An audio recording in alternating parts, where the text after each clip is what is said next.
চিকিৎসা বিজ্ঞানৰ ইতিহাসত বিৰল ঘটনা। ডিমৌ এডল চিকিৎসকৰ বিশেষ সফলতা। সাপে দংশন কৰাৰ পাছতো এটি কন্যা সন্তান জন্ম দিয়াবলৈ সক্ষম হ'ল শিৱসাগৰৰ এডল চিকিৎসক। চিকিৎসা বিজ্ঞানৰ মতে বিষাক্ত সাপে গৰ্ভৱতী মহিলাক দংশন কৰিলে নষ্ট হয় ভ্ৰূণ। পিছে এই ক্ষেত্ৰত শিৱসাগৰৰ ডিমৌ আদৰ্শ চিকিৎসালয়ৰ এডল চিকিৎসক স্বাস্থ্যকৰ্মীয়ে কঢ়িয়াই আনিছে আশাৰ বতৰা। চিকিৎসালয়খনৰ একাংশ নিষ্ঠাবান চিকিৎসক স্বাস্থ্যকৰ্মীসকলে কৰা সুচিকিৎসাৰ ফলত এটি বিষাক্ত সাপে দংশন কৰা এগৰাকী প্ৰসূতিয়ে সুস্থ সন্তান জন্ম দিবলৈ সক্ষম হ'ল। শিৱসাগৰৰ ৰাজমাইৰ ৰূপা ঘাচি নামৰ গৰ্ভৱতী মহিলাগৰাকীক এটি বিষাক্ত কলা শংখচূড় সাপে দংশন কৰাৰ পিছতো শেহতীয়াকৈ সুস্থ সন্তান জন্ম হ'ল। ৩ মাহৰ গৰ্ভ অৱস্থাতে শংখচূড় সাপে দংশন কৰিছিল ৰূপা ঘাচিক। সংজ্ঞাহীন হৈ পৰিছিল প্ৰসূতিগৰাকী। কিন্তু ততাতৈয়াকৈ ডিমৌ আদৰ্শ চিকিৎসালয়লৈ নিয়াৰ পিছতে চিকিৎসা কৰা হৈছিল মহিলাগৰাকীক। ইয়াৰ পিছত ক্ৰমাৎ সুস্থ হৈ পৰে ৰূপা ঘাচি। শেহতীয়াকৈ এটি সুস্থ কন্যা সন্তানৰ মাতৃ হ'ল ৰূপা ঘাচি। বিষাক্ত সাপে দংশন কৰা গৰ্ভৱতী মহিলায়ো যে সুস্থ সন্তান জন্ম দিব পাৰে তাৰেই যেন অন্যতম উদাহৰণ হৈ পৰিছে এইজনী ৰূপা ঘাচি। পিতৃ মাতৃৰ আহ্বান মৰ্মে কন্যা সন্তানটিৰ নামাকৰণ হ'ল মৃত্যুঞ্জয়ী। এইটো আমাৰ আজি আপোনালোকক জনাবলৈ পাই সুখী হৈছো যে ৭ আগষ্ট ২০২৪ বৰ্ষত শিৱসাগৰ ৰাজমাইৰ ৰূপা ঘাচি বুলি ব্যক্তি এগৰাকীক তেওঁক মানে বিষাক্ত শংখচূড় সাপে দংশন কৰিছিলে। আৰু তেওঁক মানে যেতিয়া দংশন কৰিছে ৰাতি ১টা বজাত আছিলে আৰু তেওঁ শুই থকা অৱস্থাত তেওঁক দংশন কৰিছিলে। আৰু তাৰপিছত দংশন কৰাৰ পিছত তেওঁলোকে খুব ততাতৈয়াকে আধা ঘণ্টাৰ ভিতৰত মানে ১:৩০ ৰাতি ডিমৌ চিকিৎসালয়ত ভৰ্তি হয়, গ্ৰাম্য চিকিৎসালয়ত। সেই সময়ত আমি তৎক্ষণাত আমাৰ দুজন ডক্টৰ আছিলে, কৰ্তব্যৰত ডক্টৰ ৰেণ্টু গাম, তেওঁ এণ্টিভেনম বেজী প্ৰয়োগ কৰে।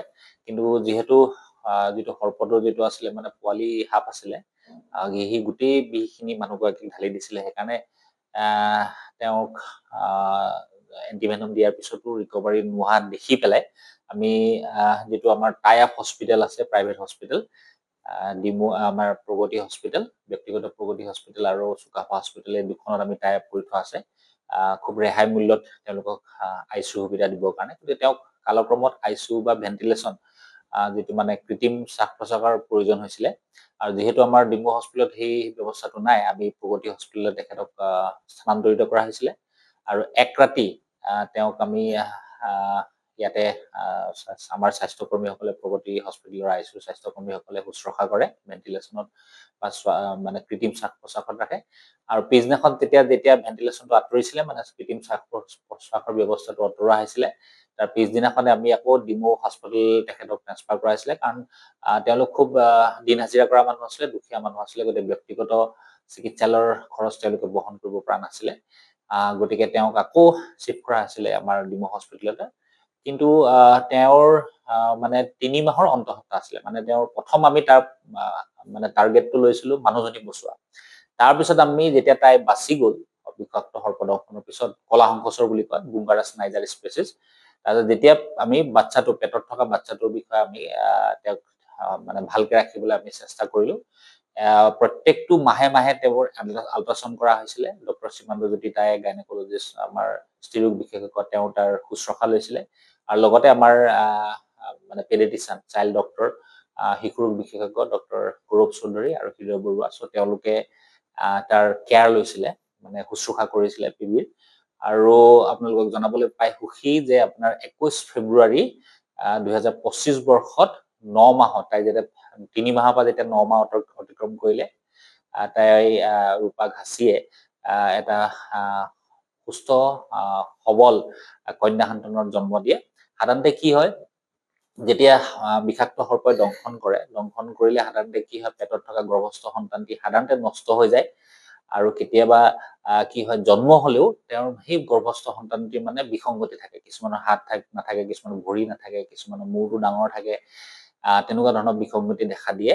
আৰু সেইবাবে আমিও চিন্তিত আছিলো যে পেটত থকা বাচ্চাটো ঠিকে থাকে ডেলিভাৰী হ'ব নে নাহে কিন্তু 21 ফেব্ৰুৱাৰী তাৰিখে 2025 বৰ্ষৰ 21 ফেব্ৰুৱাৰী তাৰিখে আমাৰ ইমাৰ্জেঞ্চি চিজাৰিয়ান সেকচনৰ দ্বাৰা আমি প্ৰায় 10:20 ডিমৌ গ্ৰাম্য চিকিৎসালয়তে চিজাৰিয়ান কৰি তাৰ বেবিটো আমি জন্ম দিওঁ আৰু তাইক বেবিটোক আমি সম্পূৰ্ণ পৰ্যবেক্ষণত ৰখা হয় 5 দিন পৰ্যবেক্ষণ ৰখাৰ পিছত সকলো আমি নৰ্মেল স্বাভাৱিক পালো আমাৰ শিশু ৰোগ বিশেষজ্ঞসকলে সেইখিনি চালে স্বাভাৱিক পাইছে আৰু তেওঁক আমি ছুটি দিয়া হয় আৰু তাৰ পিছত আমি এই বাচ্চাটোক আমি প্ৰায় 6 মাহ বা 8 মাহলৈকে আমি তেওঁক পৰ্যবেক্ষণ কৰিম কিবা এবনৰ্মেলিটি আছে নেকি বিসংগতি আছে নেকি আৰু আমাৰ শিশু বিশেষজ্ঞসকলৰ মতে সো তেনেকুৱা একো বিসংগতি হ'ব নোৱাৰে বা হ'ব নালাগে কিন্তু তথাপি আমি তাইক আমি পৰ্যবেক্ষণত ৰাখিম আৰু আপোনালোকক জনাবলৈ পাই সুখী যে গোটেই পৃথিৱীৰ ভিতৰত এই স্পেচিছ বুংগাৰাছ নাইজাৰ যেটো কয় আমাৰ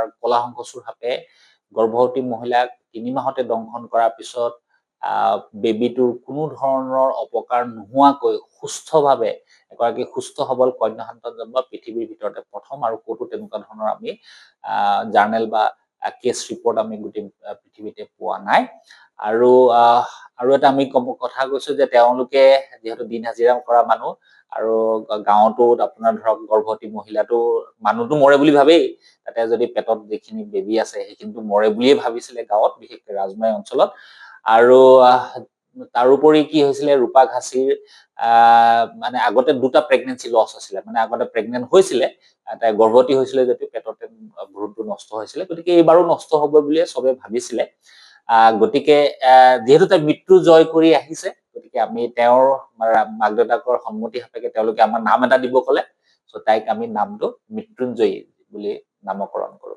সো এইটো আমাৰ ৰূপা ঘাসিৰ কাহিনী ধন্যবাদ ব্যুৰো ৰিপৰ্ট এনি ভাৰত 24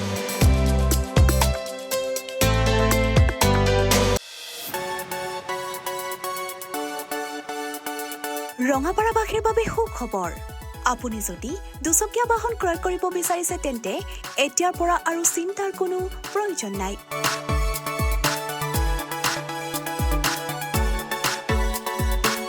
আপুনিও আহিব পাৰে DBP associate Bajaj two wheeler ডিলাৰলৈ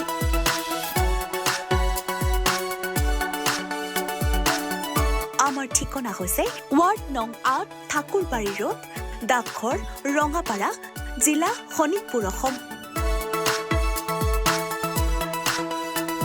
আমাৰ যোগাযোগ নম্বৰ হৈছে 9435707133 আৰু 9707967285